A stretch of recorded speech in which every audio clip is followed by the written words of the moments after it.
Let's listen to him. Leave that hat on. You can leave your hat on. You can leave. If Randy Newman wrote it and he sang it, you better listen to it. You can leave your hat on. Great video, too. Oh, yeah. Joe is in Philly. He joins us here on the Tim Brando Show. Hi, Joe. How are you?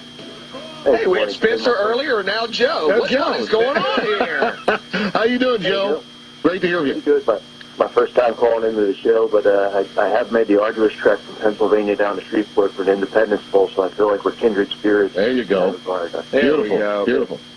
I was down there the year that Brad Smith led Missouri back from 21 points against Steve Spurrier. Yeah, 9 years ago. Yeah, that was 9 seasons ago. Yeah.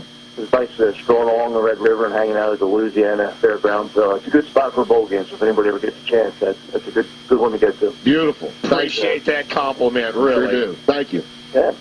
Well, listen, bowl season is a fun time of year, but it also can be a little confusing. So I want to make sure, since we're on the eve of the bowls, that I've got this straightened out. So if you bear with me and just see where I go with this and make sure I got everything right. All right. The Cotton Bowl is still no longer played in the Cotton Bowl, but the Cotton Bowl is back to being played on New Year's Day. Right. Whereas the bowl game that is played in the Cotton Bowl is no longer on January 1st. That's right. Yes. Now, we also took the bite out of the Gator Bowl, we put the peach back into the Peach Bowl, and we have the return of the Citrus Bowl, but Right. if you refer to it as the Buffalo Wild Wings Citrus Bowl, you might confuse people into thinking you're talking about the Buffalo Wild Wings Bowl that was played in Arizona the last couple of years, but in fact that is now the Cactus Bowl when originally it was the Copper Bowl. Right. If I have all that right, the only question I have for you is, how do we get a hold of the guy who has the keys to the Astrodome so that we can open it up and play a Blue Bonnet Bowl? Exactly. Yes. The Blue Bonnet Bowl. And by the way, if you haven't done by the end of the year the work that you need to do, we'll call Alan Thicke, and he'll make sure that he can take care of the IRS for you with the Tax Slayer Bowl, and that's the next one that's up for bid. Can you tell me where the Tax Slayer Bowl is located, Joe?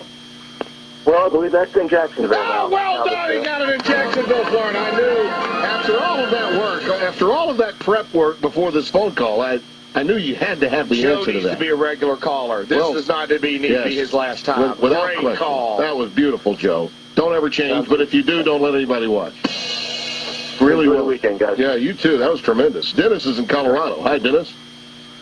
Hi, Tim. Good to talk with you. I know you're talking bowls before the Christmas holiday, and I was at a Blue Bonnet Bowl in the early '70s, Texas and Colorado, down in Houston. Had a great time.